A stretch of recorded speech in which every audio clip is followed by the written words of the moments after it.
அண்மை செய்திகளை பார்த்து வருகிறோம். தமிழகத்தில் எஸ்ஐஆர் படிவங்களை ஒப்படைப்பதற்கான கால அவகாசமானது நீட்டிக்கப்பட்டிருக்கிறது. இது தொடர்பான விவரங்களோடு இணைகிறார் எமது செய்தியாளர் ராஜேஷ். அவரிடம் பேசலாம். வணக்கம் ராஜேஷ். இதற்கான அவகாசமானது டிசம்பர் 11ஆம் தேதி வரை நீட்டிக்கப்பட்டிருப்பதாக அண்மை செய்திகளை பார்த்து வருகிறோம். இதற்கான காரணம் என்ன ராஜேஷ்? வணக்கம். தற்போது இந்த எஸ்ஐஆர் படிவங்கள் நவம்பர் 4ஆம் தேதி முதல் பல்வேறு இடங்களில் கொடுக்கப்பட்டு அவற்றை விண்ணப்பிக்கக்கூடிய நிலை இருக்கின்றது. குறிப்பாக தமிழ்நாடு, கேரளா, மேற்கு வங்காளம் உள்ளிட்ட பல்வேறு மாநிலங்களில் இந்த பணிகள் நடைபெற்று வருகின்றது.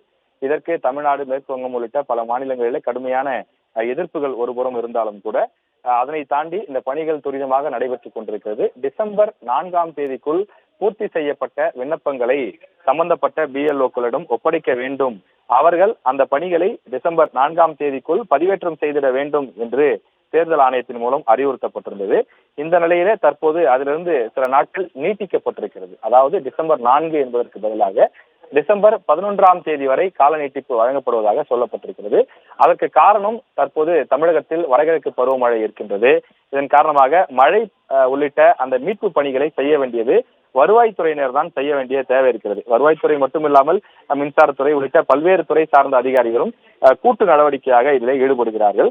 எனவே இந்த எஸ்ஐஆர் பணிகளிலும் ஈடுபடுபவர்கள் மாநகராட்சி அலுவலர்கள், அதே போல பொதுப்பணித்துறை சார்ந்தவர்கள் மற்றும் வருவாய்த்துறை சார்ந்தவர்கள் என பல்வேறு துறை சார்ந்தவர்கள் இருக்கிறார்கள். எனவே இந்த மழையின் காரணமாக அந்த தேதிகள் நீட்டிக்கப்பட்டிருப்பதாக தகவல் கிடைக்கின்றது. தமிழ்நாடு மட்டுமில்லாமல் ஒவ்வொரு மாநிலத்திலும் ஒவ்வொரு காரணங்கள் இருக்கின்றது. எனவே கூடுதலாக நேர அவகாசம் கொடுக்கப்பட்டிருக்கிறது. ஏனென்றால் எந்த ஒரு சிறு காரணத்திற்காகவும் எந்த ஒரு வாக்காளருடைய பெயரும் விடுபட்டு விடக்கூடாது.